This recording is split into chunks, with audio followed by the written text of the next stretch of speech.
वर्तमान शासनपति महावीर स्वामी परमात्मा के चरणों में कोटि कोटि वंदन। किरनार मंडल श्री नेमिनाथ दादा के चरणों में कोटि कोटि वंदन। आहोर के गौरव घोड़ी पार्श्वनाथ दादा के चरणों में कोटि कोटि वंदन। चेन्नई की शान श्री चंद्रप्रभु स्वामी दादा और हर एक असंभव कार्य को संभव करने वाले श्री संभवनाथ दादा के चरणों में कोटि कोटि वंदन। विश्व पूजनीय प्रातः स्मरणीय परम पूज्य राजेंद्र सुरेश्वर जी महाराज साहब के चरणों में कोटि कोटि वंदन, जिनकी एक एक झलक देखने के लिए हम जैसे कितने ही लोग दीवाने बने बैठे रहते हैं। वो एक व्यक्ति नहीं, व्यक्तित्व है जो हमें सिर्फ एक ही उपदेश देते हैं, संसार दावानल। उनके सिर्फ इन 7 शब्दों में कितनी सारी भावना बाहर आ जाती है वो हम समझ पाते हैं। ये उपदेश देने वाले गच्छाधिपति परम पूज्य जयानंद सुरेश्वर जी महाराज साहब के चरणों में कोटि कोटि वंदन।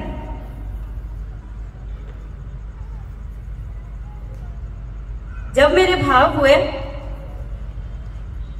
मैं अभी तक दाइसी थी, भाव इतने पक्के नहीं थे, लेकिन 90% या 95% समझो पक्का कर लिया। और परमात्मा की इतनी कृपा हुई कि उसी वक्त चेन्नई में मेरे विद्या गुरु परम पूज्य मुनिराज श्री गुणहंस विजय जी महाराज साहब का पदार्पण हुआ। उनके बारे में अगर मैं बोलने जाऊं तो शायद पूरा जीवन निकल जाएगा, लेकिन सिर्फ 2 बातें बोलना चाहूंगी। उन्होंने मुझे जो सिखाया, गच्छ का भेद रखे बिना सभी जीवों के साथ, सभी महात्माओं के साथ कैसे एक जैसे रहना, और ये सिखाने के लिए उन्होंने खुद क्या किया। वो खुद 4 सुई के महात्मा है, मैं 3 सुई की संप्रदाय में दीक्षा लेने वाली हूँ। ये बात उन्हें अच्छी तरह से पता थी, फिर भी दिन के एक साथ कंटिन्यूस 6 घंटे, दिन के 6 घंटे कंटिन्यूस मुझे देने के लिए एकदम रेडी। बस उनको एक ही था, महावीर की संतान हो, कोई भी गच्छ में जाओ, मुझे उससे मतलब नहीं है, बस पढ़ो। उनकी कृपा से शासन समझ पाई। आगे जाकर जिनकी परम कृपा दृष्टि मुझ पर पड़ी, मेरे भाई महाराज साहब, परम पूज्य मुनिराज श्री अक्षय विजय जी महाराज साहब। मैं उपदान में गई थी और सडनली भाई महाराज साहब किसी से बात नहीं करते थे। वो अपने दीक्षा से पहले हम सब बहनों से बहुत स्ट्रिक्टली रहते थे, और दीक्षा के बाद किसी से कुछ भी बात नहीं करते थे। उन्होंने सिर्फ, पता नहीं उन्होंने क्या देखा, उनका मुझ पर मुझसे ज्यादा विश्वास था, इसलिए आज मैं इधर खड़ी हूँ। तो उपचार के बीच एक बार कोई बुलाने आया कि रितिका बहन कौन है, तो मैंने बोला हाँ बोलिए मैं ही हूँ। बोला कि अक्षय विजय जी महाराज साहब बुला रहे हैं। मैं पागल हो गई कि ऐसा क्या हो गया। और उस दिन से पिता के समान राइट और रॉन्ग का नॉलेज, कहाँ कैसे किसके साथ रहना, शासन में किधर भी जाओ, कहीं भी जाओ, शासन तुमसे क्या एक्सपेक्ट करता है और तुम्हें शासन से क्या एक्सपेक्ट करना चाहिए, हर एक चीज का छोटे से छोटा, बड़े से बड़ा ज्ञान देने वाले, उधर से इधर लाने वाले परम पूज्य मुनिराज श्री अक्षय विजय जी महाराज साहब के चरणों में कोटि कोटि वंदन। मेरे उपकारी परम पूज्य साध्वी जी श्री शुभमेश्वर जी महाराज साहब के चरणों में कोटि कोटि वंदन। पूज्य मुक्ति विद्याश्री जी महाराज साहब के चरणों में कोटि कोटि वंदन। पूज्य मुक्ति अभयाश्री जी महाराज साहब के चरणों में कोटि कोटि वंदन। गुरु मैया पूज्य वसंतवाला श्री जी महाराज साहब और पूज्य मुक्ति प्रज्ञा श्री जी महाराज साहब, वात्सल्य और डिसिप्लिन का यूनिक कॉम्बिनेशन।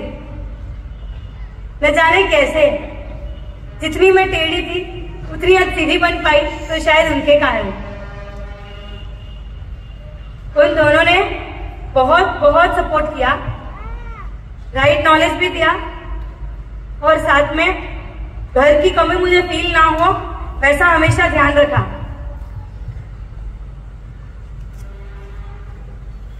बहुत सारे लोगों को जब पता चला कि मैं दीक्षा लेने वाली हूँ तो उन्होंने आकर उनके एक्सप्रेशन ऐसे थे, ये दीक्षा क्यों ले रही है।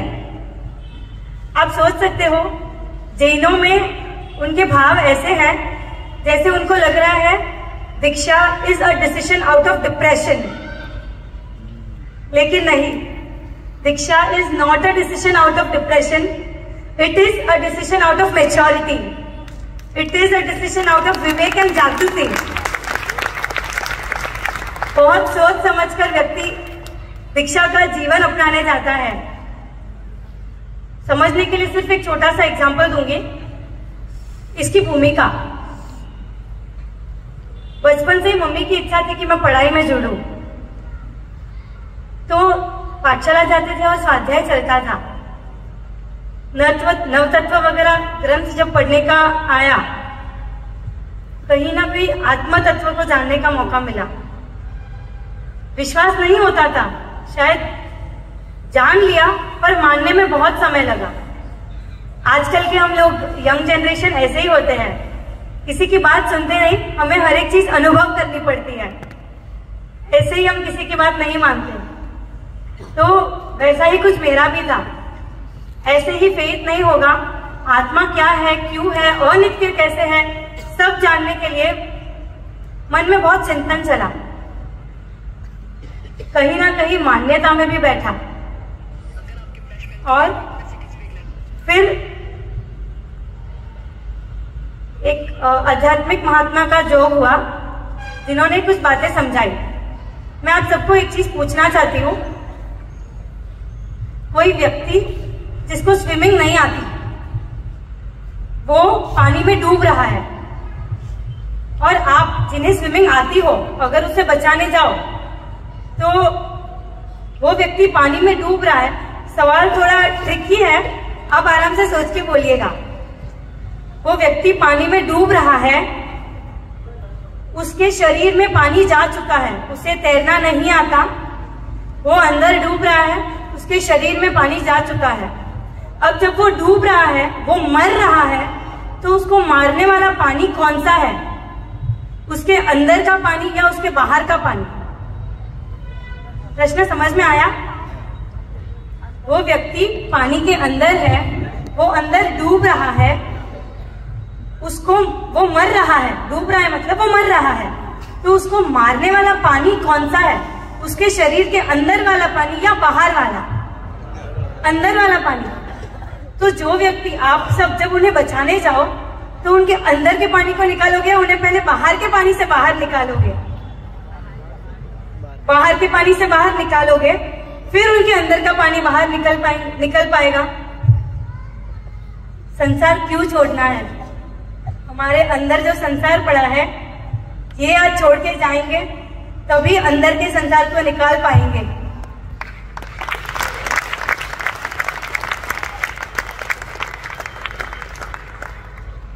जब आत्म तत्व का ज्ञान हुआ तब बस एक जिद के अंदर से संसार निकालना है। बहुत सारे लोगों ने पूछा, भले ही मन में ऐसा आया, मोटिवेशन कहाँ से मिला? हमको मोटिवेशन भी तो चाहिए। तो दो चीजें बोलूंगी जो मुझे कंटिन्यूसली मोटिवेट करती थी। मीत भाई ने गाया शालीभद्र का जीवन, शालीभद्र की जीवनी, बराबर। तो मैं एक बुक पढ़ रही थी, जिस वक्त घर से कोई भी दीक्षा के लिए तैयार नहीं था, मैं सबसे रिक्वेस्ट कर रही थी कि प्लीज मुझे आज्ञा दो, मुझे साहिब जी के पास रहने जाने की परमिशन दो।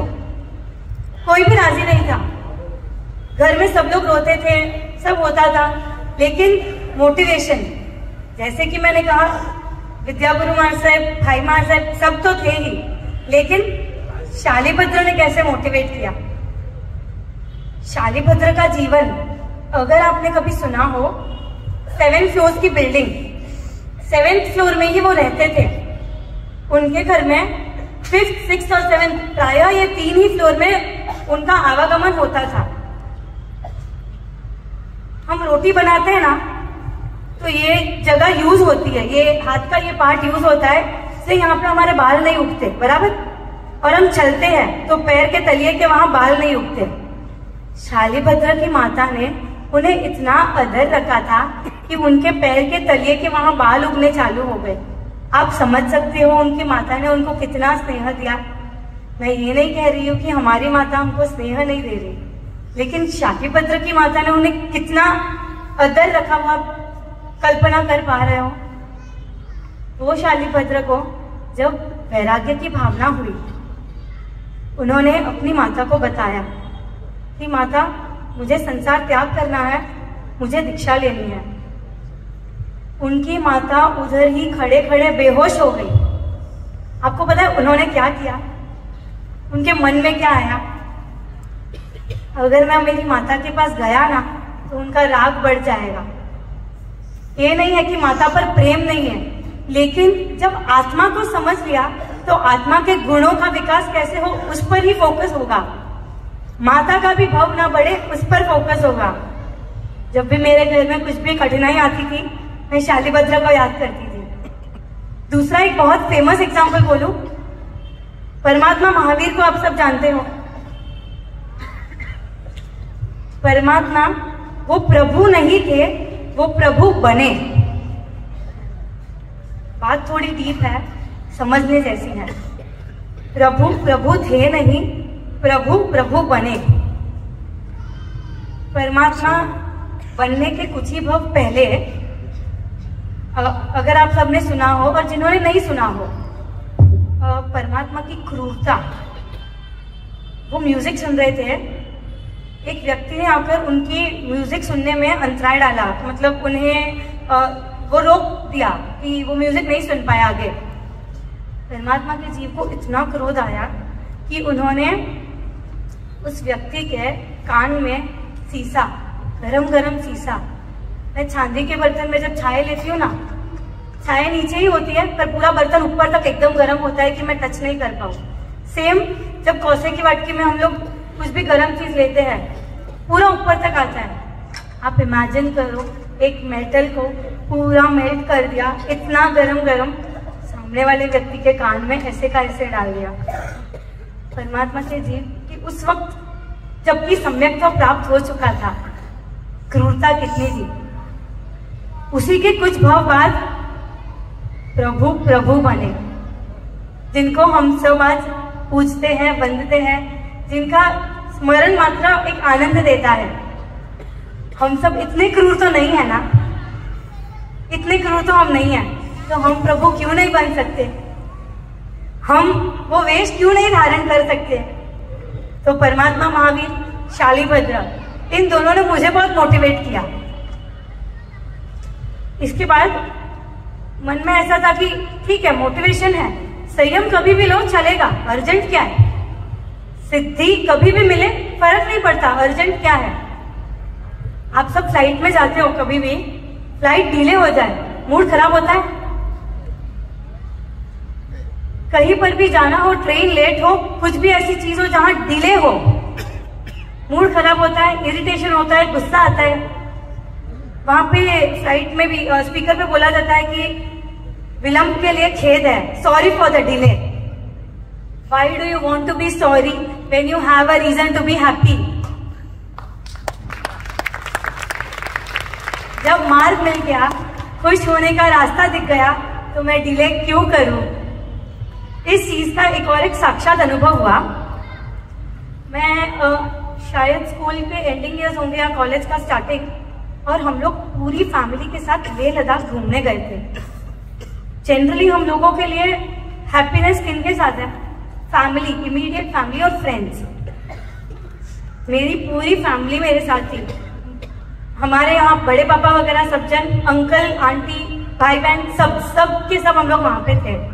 कुछ 12-13 दिन का ट्रिप था। 7-8 दिन हुए, 2-3 दिन अभी तक घर जाने में, 2-4 दिन अभी तक घर जाने में बाकी है।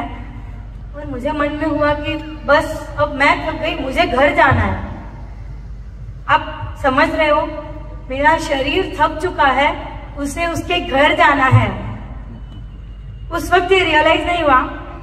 घर आने के बाद स्वाध्याय चालू था, आत्मा को जब जानने का मौका मिला, मन में सहज हुआ, शरीर थक गया था, सब स्वजनों के बीच में भी रहकर उसको घर की इच्छा थी, आत्मा को भी तो उसके घर पे जाना है, आत्मा को क्यों रोको।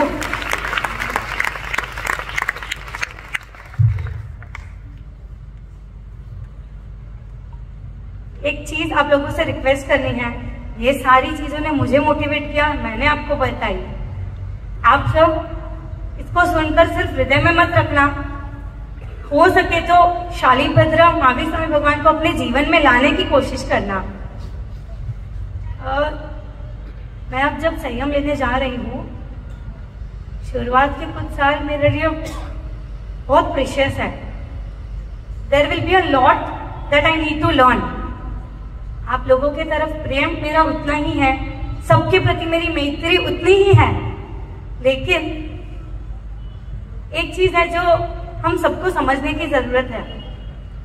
आपके घर का बच्चा जब रेस में पार्टिसिपेट करता है तो आप बाहर से चीयर करते हो या रेस के बीच में जाकर उससे बातें करते हो?